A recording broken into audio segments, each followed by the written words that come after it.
સવાસોની ઉપર જે અહીંયા માછીમારો ભેગા થયા છે એક ગ્રુપમાં તાત્કાલિક નમસ્કાર, હું છું પ્રવીણ કુમાર ને આપ જોઈ રહ્યા છો દમદાર ન્યૂઝ। આ દ્રશ્યો હું તમને બતાવી રહ્યો છું ધોલાઈ બંદર ખાતેના દ્રશ્યો છે।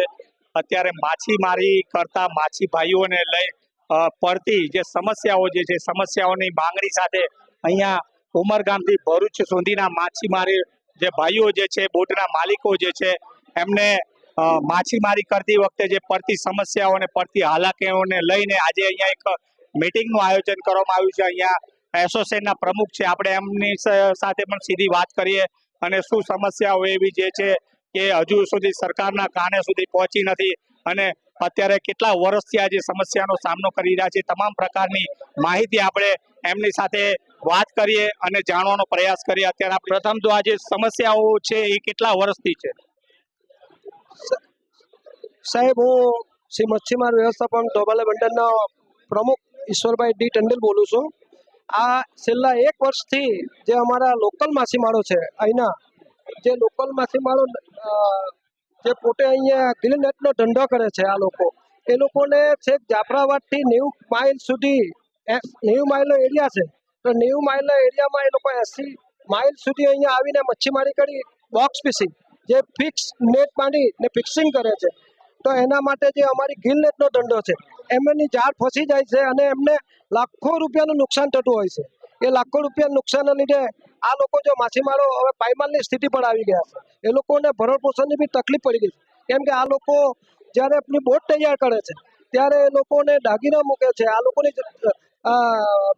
જવેરાત મૂકે છે, આ લોકો કેટલી લોનો લે છે અને આ બોટ તૈયાર કરે છે ને આવી રીતે 3-4 લાખનું નુકસાન જો એ લોકોની જાળી ફસીને થાય તો સાહેબ આ લોકોને મોટામાં મોટી તકલીફ મચ્છી માટે થઈ ગઈ છે અને એમના છોકરા લોકો, એમના બૈરી પોડા લોકો ભૂખે મરવાની કગાર પર સાહેબ આવી ગયા છે। હવે આજે તમે આ ફિશિંગ ડિપાર્ટમેન્ટમાં આવેદન પત્ર આપવાના છો કે કયા વિભાગમાં આવેદન પત્ર આપવાના છો? સાહેબ, અમે પહેલા તો કલેક્ટર સાહેબને આવેદન આપીશું, એના પછી ડીએસપી સાહેબને આપવાના છે, પછી ફિશરીઝ ડિપાર્ટમેન્ટને પણ આવેદન આપવાના છે, પછી અમે મરીન પોલીસમાં પણ આવેદન આપવાના છે અને ધારાસભ્ય શ્રી નરેશભાઈ સાહેબને, પછી ધવલ પટેલ સાહેબ સાંસદ છે વલસાડના, કારણ કે આગળ તમે સરકારશ્રીને આ બાબતે કોઈ રજૂઆત કરી છે અને કેટલી વાર કરી છે એ બાબતે? સાહેબ, અમે આગળ પણ 4 થી 5 વાર અમે રજૂઆત કરી છે અને એકવાર અમે કલેક્ટર સાહેબને આવેદન પણ આપી ચૂકેલા છે, નવસારીમાં, વલસાડમાં બી આપી ચૂકેલા છે, ડીએસપી સાહેબને પણ આપી ચૂકેલા છે, પણ અમારો હજુ સુધી કોઈ ઠોસ અમને કઈ એનો નિરાકરણ મળ્યું નથી સાહેબ। એના માટે આજે અમારી મીટિંગ પાછી રાખવામાં આવી છે કે જેથી સૌરાષ્ટ્રના માછીમારો જે અમને અહીંયા છેક 80 માઇલ સુધી આવી ગયા છે અને અમને ભયંકર નુકસાન કરી રહ્યા છે। માછીમારી જે કરવામાં આવે છે એના સરકારશ્રી દ્વારા કોઈ નિયમ એવા છે કે 80 માઇલ 90 માઇલની હદમાં જ રહેવું જોઈએ કે પછી અંદર આવી શકે તો કઈ નહીં? સાહેબ, જો આમાં નિયમ કોઈ નિયમ નથી, પણ એ લોકોની જે કામગીરી જે છે એના લીધે તમને નુકસાન થાય છે, એ સૌથી મોટો પ્રશ્ન છે। હા, જો આ તો 12 નોટિકલ માઇલની અંદર અમે ફિશિંગ ઝોન આ લોકલ માટે છે અને જે ઓપન એરિયા છે એમાં ઇન્ટરનેશનલ એરિયા લાગે છે સાહેબ, પણ આ લોકો જાફરાબાદના પોતેના એરિયામાં ધંધો નથી કરતા અને જે આપણા અહીંયાના એરિયા છે સ્થાનિક, એ એરિયામાં આવીને આ લોકો ધંધો કરે છે, તો સાહેબ અહીંયાના માછીમારો ક્યાં જવાના?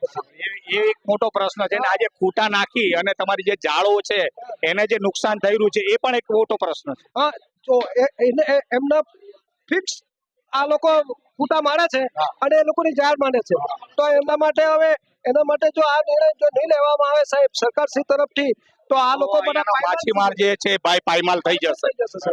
તો એના માટે મારે સરકારશ્રીને એમાં જે એમના લાગતા વળગતા ફિશરીઝ ડિપાર્ટમેન્ટને પણ મારી વિનંતી છે કે એમાં થોડો અંગત રસ લઈને સાહેબ આમનો સુખદ અમને નિર્ણય મળે એવું કામ કરે તો અમારે સરકારનો ખૂબ ખૂબ અમે આભાર માનીશું। અને કદાચ આ તમારી જે માંગ સ્વીકારવામાં નહીં આવે તો કોઈ જલંદ આંદોલન ખરા?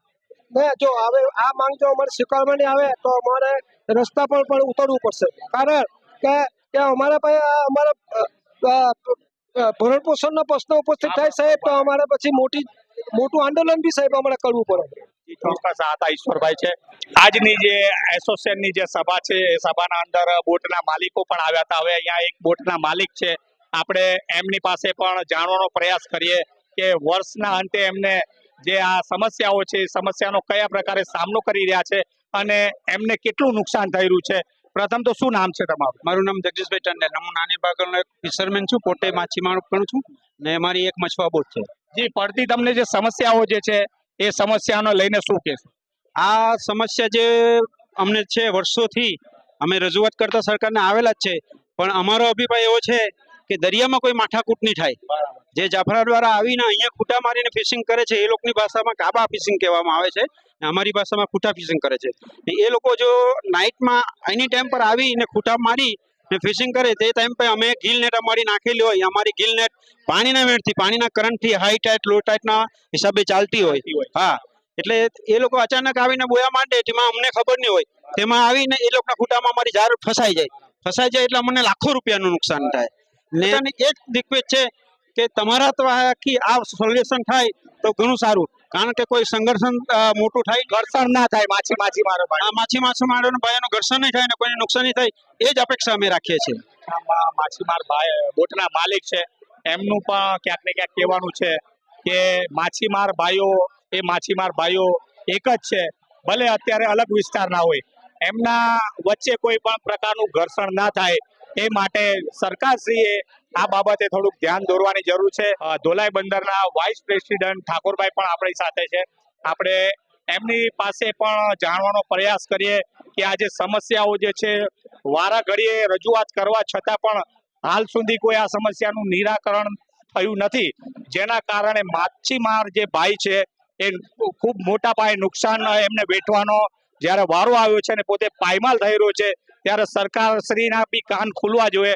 અને અહીંયા આપણા જે ગુજરાત રાજ્યના જે મત્સ્યોદ્યોગ કેબિનેટ મિનિસ્ટર જે છે એમણે પણ આ જે સમસ્યા એ ધ્યાનમાં લેવી જોઈએ.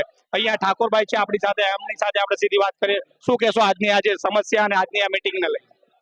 સાહેબ, માછીમાર વ્યવસ્થાપન સમિતિના ઉપપ્રમુખ છું, ઠાકોરભાઈ ટંડેલ મારું નામ છે.